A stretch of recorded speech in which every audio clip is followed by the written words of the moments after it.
અલ્યા ભાઈ, તારા શેઠને પૂછ, કંકોડા લેવા હોય તો 100 રૂપિયા કિલો. શેઠ, વિક્રમ આવ્યો કંકોડા વેચવા, લેવાય? 2 કિલો લેતા. જી સાહેબ. મને હું ખબર તમે ખો કે 2 કિલો વાળમાં વેણતા હોય. કહેવાનું ના હોય, લાવી દેવાનો હોય. પૈસા તને ના આપી તો 2 કિલો ના.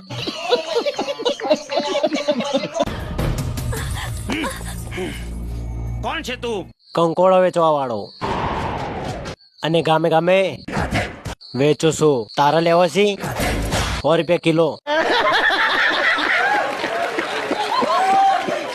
લેવો હોય તો લઈ લો, નહીતર મારા જેટલો સસ્તો કોઈ નહીં હાલ. રાધા આમ નિરાશ થઈને કેમ બેઠી છે? મને તો બતાય, શું થયું?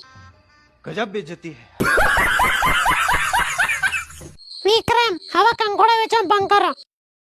રાધા, આટલું ચોમાવું પૂરતું તો વેચવા દે.